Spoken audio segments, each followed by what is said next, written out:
Hello, welcome to my podcast. This is all about crystals, and if you're listening to these podcasts, I'm sure you've had a few crystals tucked away somewhere. Crystals are very good to have around you. They're good to have in your home, at the office, next to your computer, to wear them, to carry them, and to use them during your healing work. You can even sleep with crystals. You can put them under your pillow.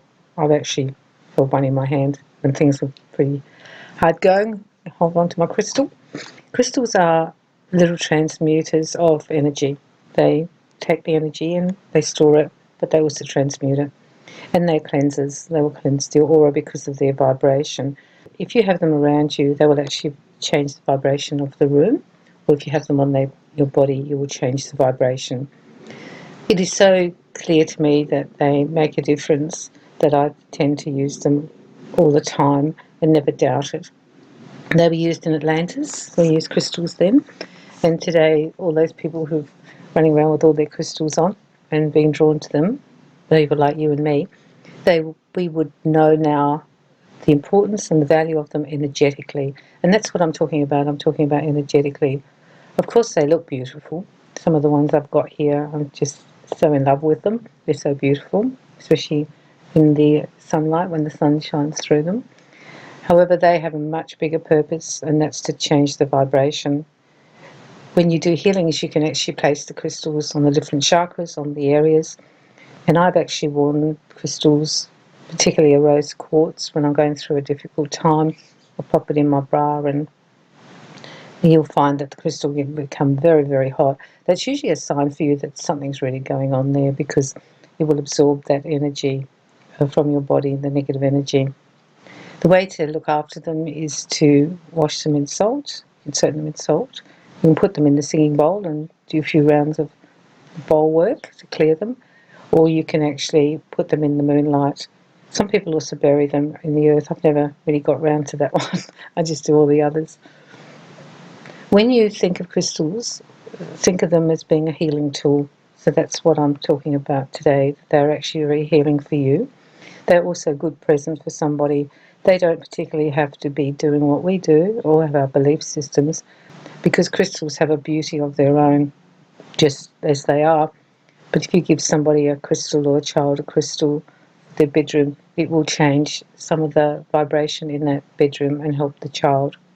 Some children are very drawn to crystals, actually. They already know in their soul memory, remember some of their past lives, beautiful little things they are. There are different crystals for different energies, and you can Google all of those. I tend to use the one that feels intuitively right for me. But, for example, if you're doing work on your throat chakra, which is blue, then I suggest you do use blue crystals. And if you're doing something about the yellow, you use the yellow crystals, yellow for the solar plexus.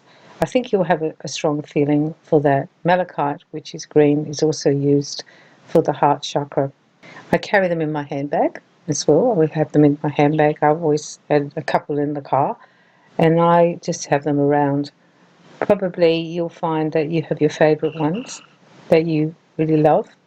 I've also bought some of those crystal castles, the amethyst ones, and I have one in my bedroom, a couple actually, and one in my workroom where I work. You might like to invest in those. I just see it as an investment for life, because when we buy a crystal, we very rarely break it. If you buy it when you're in your 20s, 30s, you'll have it in your 90s. It's like a lifelong present. It just needs a bit of cleaning every now and then. Don't think that you can't also use your crystals in other ways. They can be put in the garden if you really want to have them in the garden. You can put them in your bath when you're having a nice negative cleansing bath. And you can actually arrange them in clusters. That will make the energy even stronger. So if you've got crystals around, I suggest you also have clusters of them, a few different ones. Tourmaline is very powerful as well, and I suggest you research that for clearing negative energy.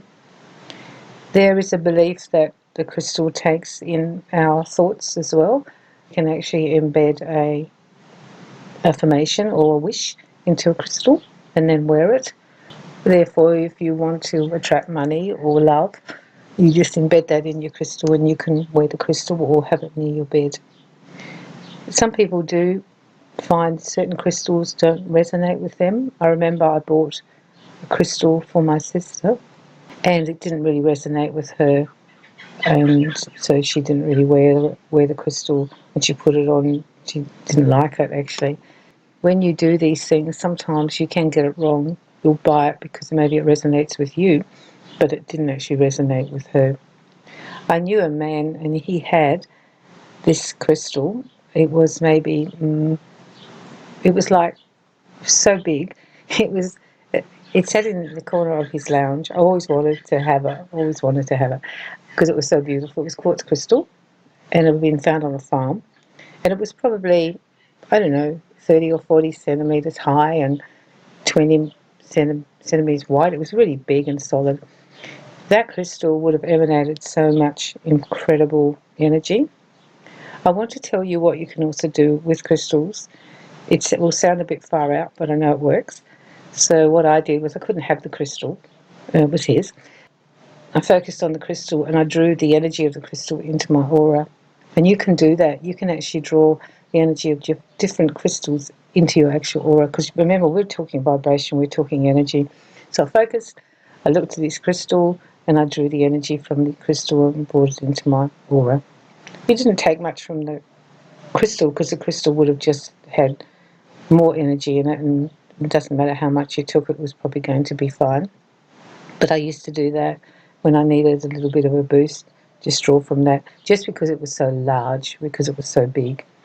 You can also draw from other crystals.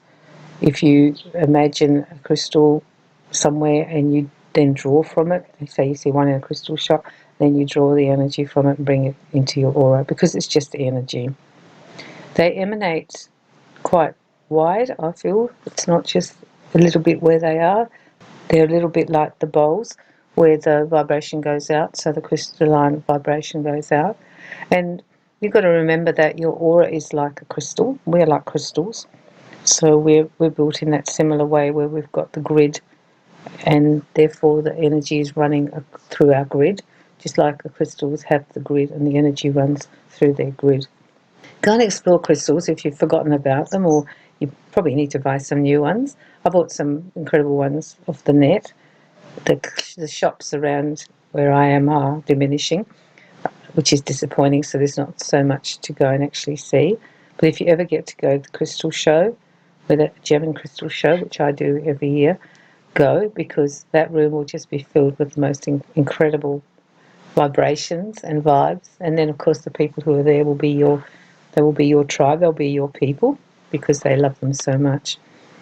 These are things that we can use to increase our vibration, to have more positive energy around us, and particularly for healing.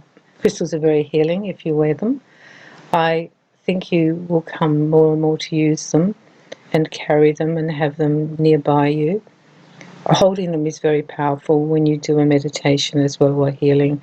If you can possibly hold one in each hand, maybe place one on your heart chakra or solar plexus, wherever you're having trouble, I think you'll find that helps.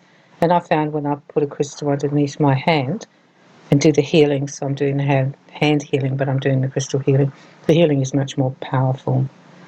Go and explore, have fun with the crystals, they're very beautiful, but know they're also healing you.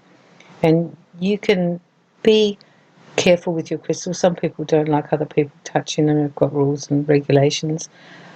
I don't seem to mind that, but for you, if that's what feels right for you, you do it. And the most important thing is to cleanse them every now and then, because they do collect energy from around, and negative thought forms as well. They'll collect those because they're just like a little taker of energy in and taker of energy out. This week, maybe you should go and buy yourself a new crystal. It'll make you happy. So sending you lots of love and lots of light.